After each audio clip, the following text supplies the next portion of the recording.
Good.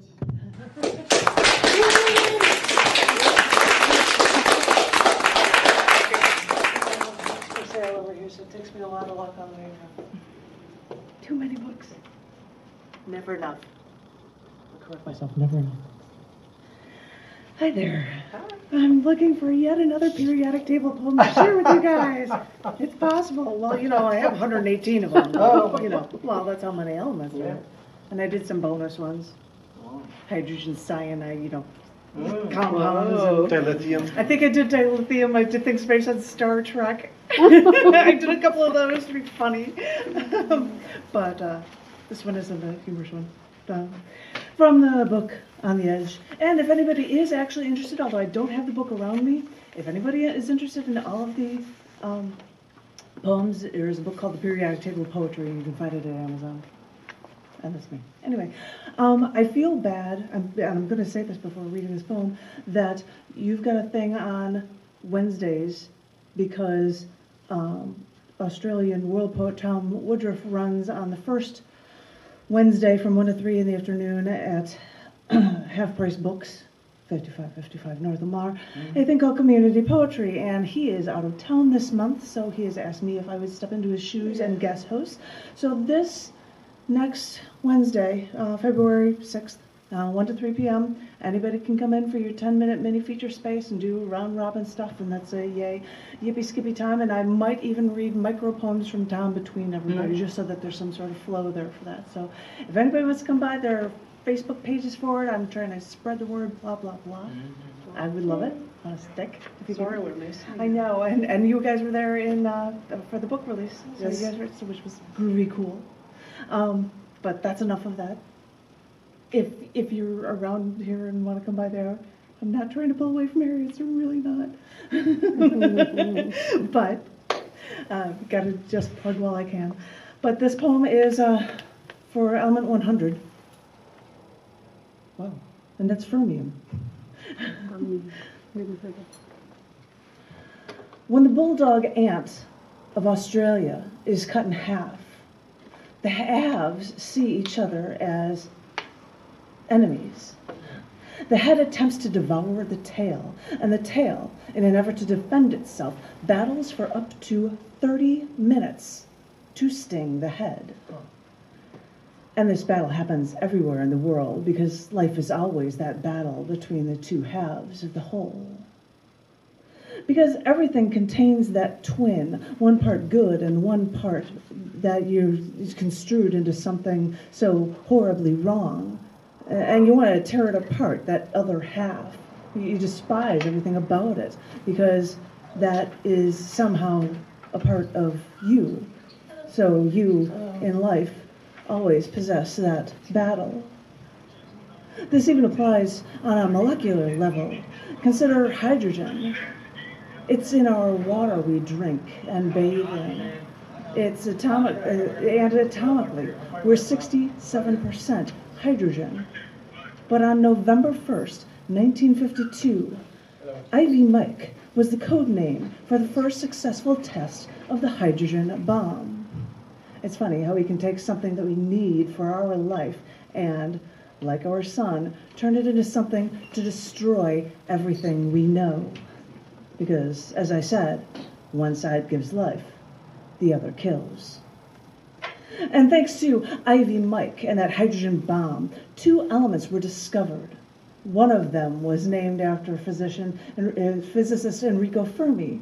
You see, Fermi worked on Chicago Pile 1, the first nuclear reactor. Fermi worked in a space under Chicago University's then unused football stadium bleachers. And that's because the school had no need for a football stadium for 3 years because the school thought sports were a distraction from academics. Fermi, the father of the atomic bomb, also worked on the Manhattan Project, and Fermilab outside of Chicago was named after him. And here's the kick. The hydrogen device that produced Fermium was designed by Richard Garwin, Enrico Fermi's student.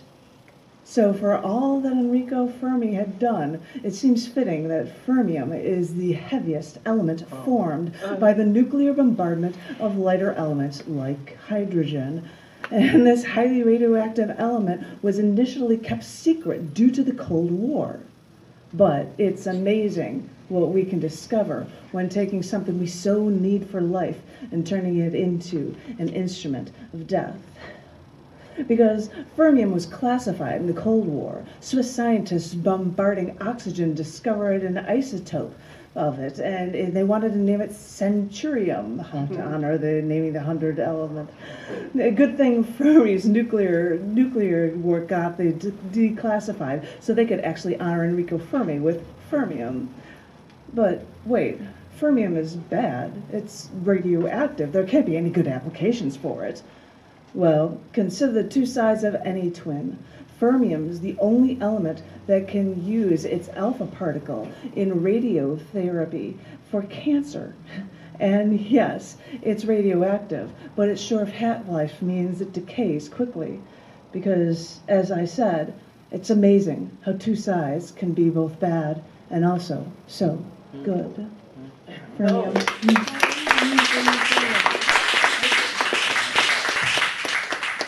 Didn't know how much you would learn about it.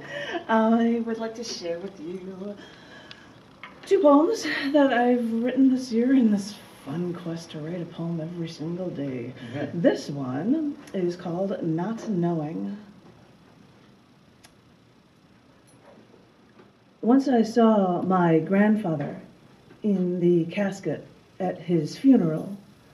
My dad took me to a restaurant to eat some food.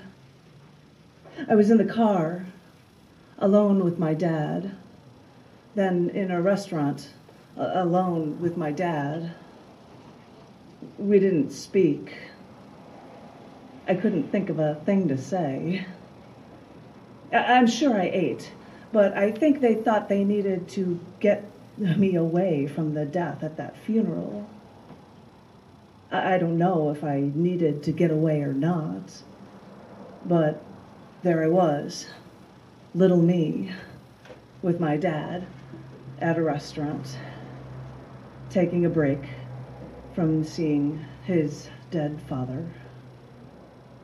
I'm sure we ate, but otherwise, I sat there, not knowing what to do.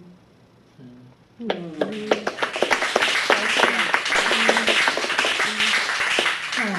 it's another little short one. A little Instagram photo, but I don't know if anybody cares about them, but I got it anyway. This one is called Listen to Life. Life teaches you lessons if you learn to listen.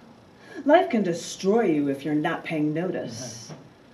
Learn what to listen for and never forget. Life can also thrill you if you listen just right.